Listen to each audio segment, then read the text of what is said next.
నర్తనశాల ధారావాహిక 6వ భాగం. రచన అయ్యల సోమయాజుల సుబ్రహ్మణ్యం. కథాపఠనం మల్లవరపు సీతారాం కుమార్. జరిగిన కథ: అజ్ఞాతవాసం కోసం పాండవులు విరాటరాజు కొలువులో వివిధ వేషాల్లో చేరుతారు. భీముడు మల్లయుద్ధంలో జీమూతుడిని వధిస్తాడు. కీచకుడు ద్రౌపదిని మోహిస్తాడు. నర్తనశాలలో జరిగిన భీకర యుద్ధంలో కీచకుడు భీముని చేతిలో హతమవుతాడు. ఉపకీచకుల బారి నుండి ద్రౌపదిని రక్షిస్తాడు భీముడు. కౌరవులను చూసి భయపడిన ఉత్తర కుమారుడిని సారథిగా ఉండమంటాడు బృహన్నల రూపంలో ఉన్న అర్జునుడు. ఇక నర్తనశాల ధారావాహిక 6వ భాగం వినండి. అక్కడ శవం లేదని నచ్చజెప్పగా కొంచెం అయిష్టతతోనే వృక్షంపైకి ఎక్కెను. అగ్రభాగాన ఒక వస్త్రంతో చుట్టబడి ఉండెను.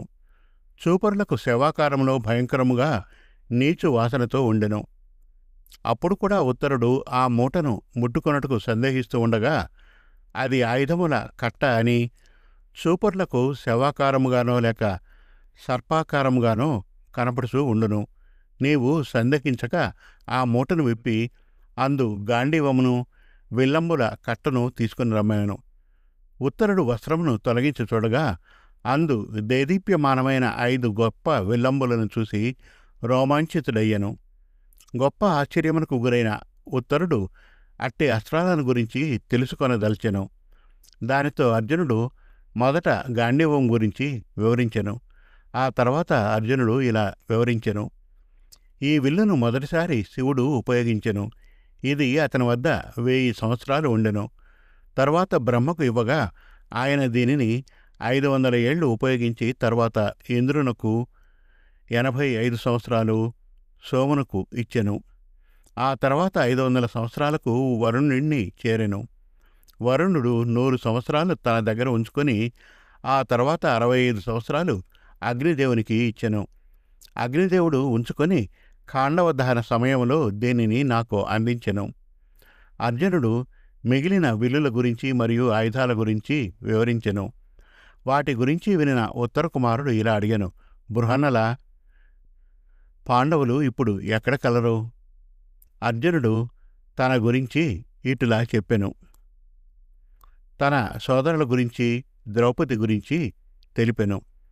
ఆశ్చర్య చకితుడైన ఉత్తరుడు, నీవు అర్జునికి గల 10 నామాలు కలుగుటకు కారణములను చెప్పగలిగితే నీ పలుకును నేను విశ్వసించెదను అనెను.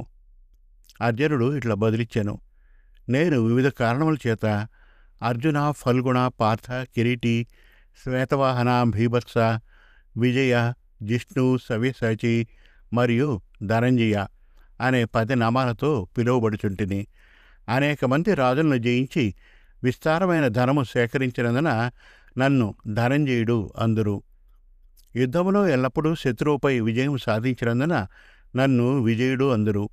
నా జన్మ సమయంలో ఉత్తర ఫల్గుణి నక్షత్ర కూటమితో హిమాలయాల్లో జన్మించినందున నన్ను ఫల్గుణుడు అందురు. ఇంద్రుడు స్నాతకోత్సవంలో నా తలపై ప్రకాశవంతమైన కిరీటమును ధరింపజేసినందున నన్ను కిరీటి అందురు. యుద్ధరంగంలో ఎన్నడూ భయంకరమైన రూపంతో కనపడువాడును కావున నన్ను భీభత్సుడు అందురు. నా రథము తెల్లటి గుర్రాలతో కూడియున్నందున నన్ను శ్వేతవాహనుడు అందురు. గాంధీవమును 2 చేతులతో సంధించగలిగినందున నన్ను సవ్యసాచి అందురు. నా స్పష్టమైన రంగు మరియు పవిత్రమైన నడవడి చేత నన్ను అర్జునుడు అందురు.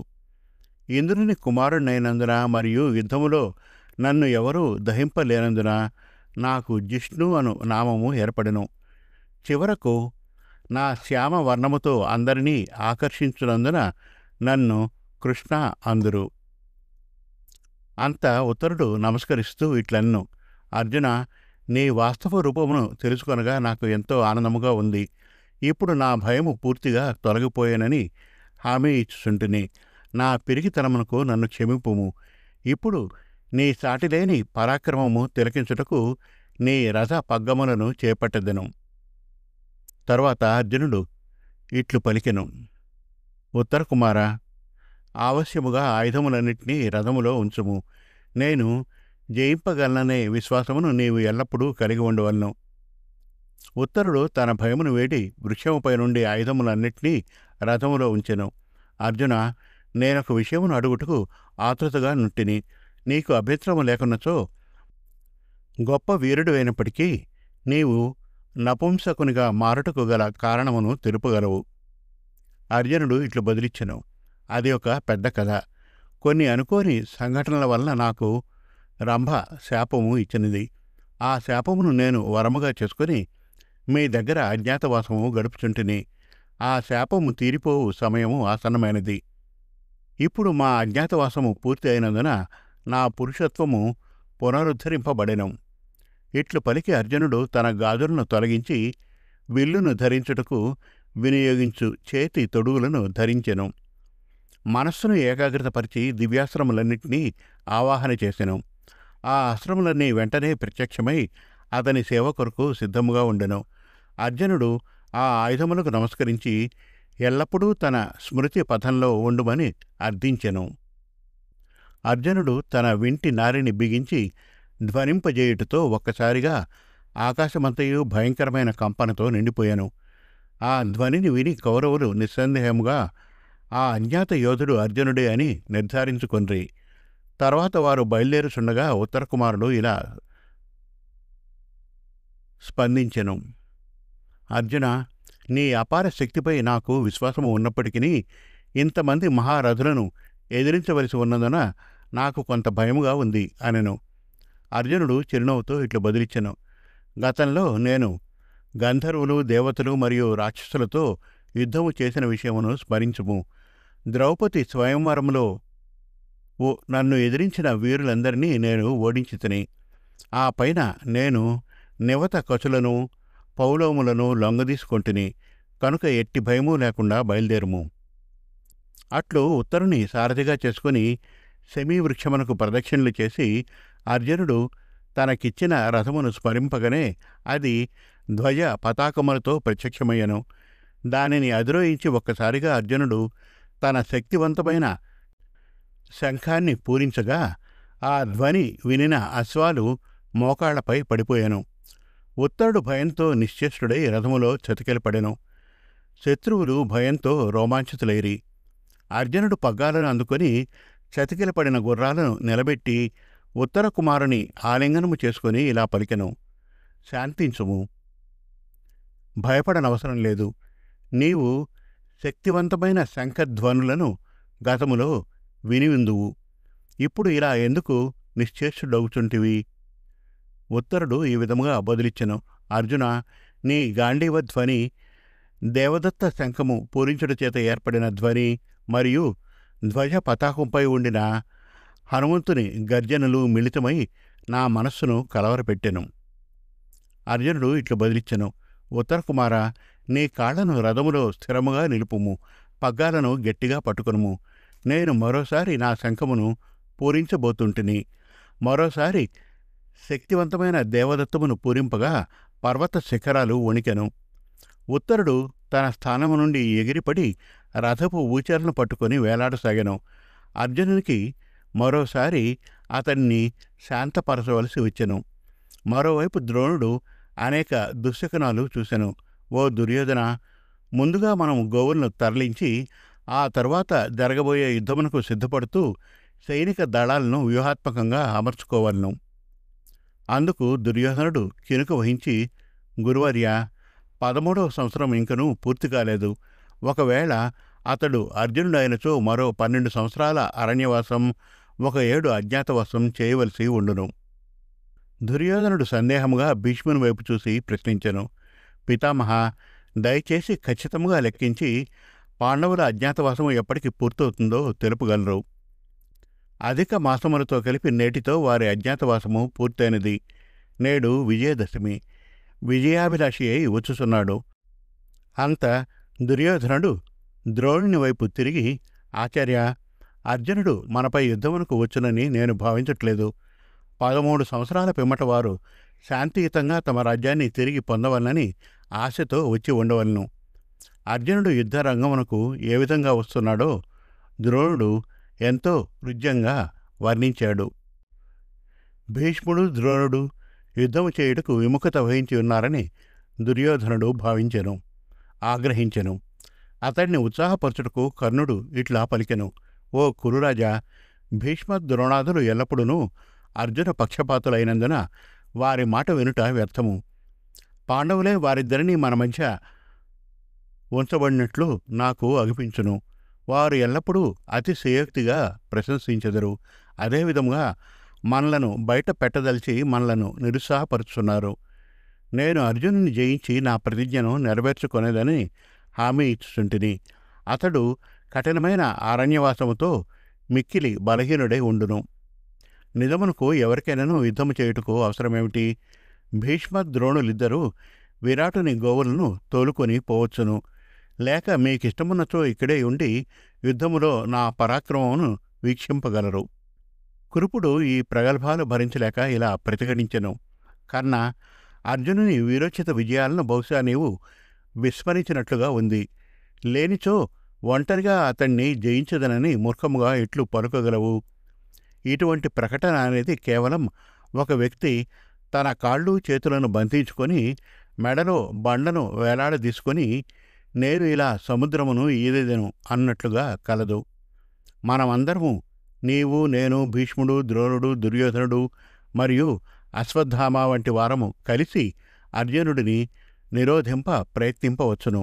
కాని నీవు ఒక్కడివే అతనితో యుద్ధము చేసి గెలవగలనని ప్రగల్భాలు పలుకుట ఉన్మాద చర్యగును. అంత అశ్వత్థామకు తండ్రి మేనమామ హేళన అవుతూ ఉండడం చూసి కోపంతో ఇట్లు పలికెను: ఓ కర్ణ, నీవు ప్రగల్భాలు పలికే మూర్ఖుడువు. నీ గర్వమునకు ఆధారమేమి? నీవు అర్జునుని, ఆ విషయమునకొస్తే పాండవుల్లో ఎవరినైనా ఎప్పుడు ఓడించితివి? యుధిష్ఠిరుని రాజ్యమును అపహరించి దుర్యోధనునికి కట్టబెట్టుటకు మోసపూరితమైన మార్గమును ఎంచుకున్న నీవు ఇంతలా ఎట్లు గర్విస్తుంటివి? నిస్సహాయురాలైన ద్రౌపదిని కురుసభలోకి ఈడ్చుకొచ్చినందులక ఈ గర్వము? ఇవి ఒక నిజమైన క్షత్రియునికి గర్వింపదగిన కారణములా? ఇప్పుడు పాండవులతో పాచికలతో కాకుండా బాణాలతో శకునిని తలపడమను చూసేదము. అర్జునునితో అక్రమంగా పోరాడబోతున్న ఇతర యోధులందరితో కలిసి నేను నా ఖ్యాతికి మచ్చ తెచ్చుకొనలేను అన్నాడు. కర్ణుడు గొప్ప యోధుడు, అర్జునుడి కన్నా గొప్ప వీరుడు అని అంటున్నారు, కానీ అది ఎంతమాత్రం నిజం కాదు. అతడు మహాభారతంలో ఎక్కువసార్లు ఓడిపోయిన వీరుడు కర్ణుడొక్కడే. అతడు ఓడిపోయిన యుద్ధాలలో కొన్నింటిని చెబుతాను. ద్రౌపది స్వయంవరంలో అర్జునునితో ఓడిపోతాడు. ఆదిపర్వం 189వ అధ్యాయంలో 10 నుండి 22వ శ్లోకాలు ధర్మరాజు చేసిన దిగ్విజయ యాత్రలో భీమునితో ఓడిపోతాడు. సభాపర్వం 30వ అధ్యాయం 18 నుండి 21 శ్లోకాలు అరణ్య పర్వంలో గంధర్వులతో ఓడిపోతాడు. 241వ అధ్యాయంలో 15 నుండి 32వ శ్లోకం వరకు విరాట పర్వంలో అర్జునుడితో 3 సార్లు ఓడిపోతాడు.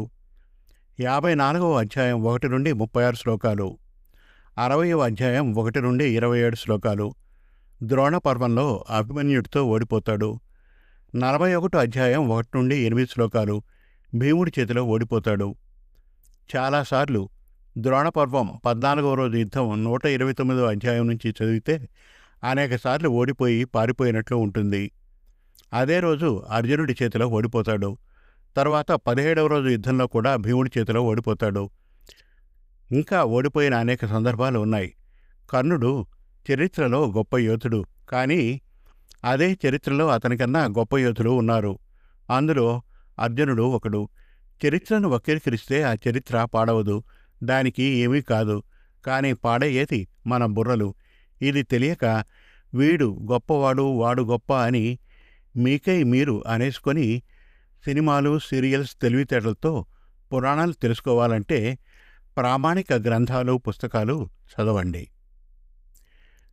భీష్ముడు అతని పలుకులను ప్రశంసిస్తూ ఇలా హెచ్చరించెను: అశ్వత్థామ, ఒకవేళ అర్జునుడు మనపై దాడి చేసినచో అతనితో పోరాడుట మనందరి తక్షణ కర్తవ్యం. నీలోనూ నీ తండ్రిలోనూ కేవలం పరశురాముడు మాత్రమే అధిగమించగల బ్రాహ్మణ మరియు క్షత్రియ పరాక్రమాల కలయిక కలదు. ఇప్పుడు నీవు కర్ణుని మన్నించవలను. అతని ప్రగల్భములు లేక అవమానకరమైన పలుకులు కేవలము కౌరవులను రంజింపజేసేందుకు మాత్రమే ఉద్దేశించబడినని గ్రహింపుము.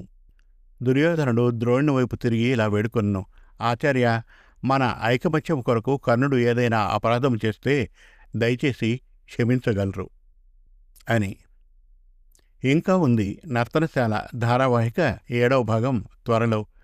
మరిన్ని చక్కటి కథల కోసం, కవితల కోసం, వెబ్ సిరీస్ కోసం మన తెలుగు కథలు.com విజిట్ చేయండి. Thank you.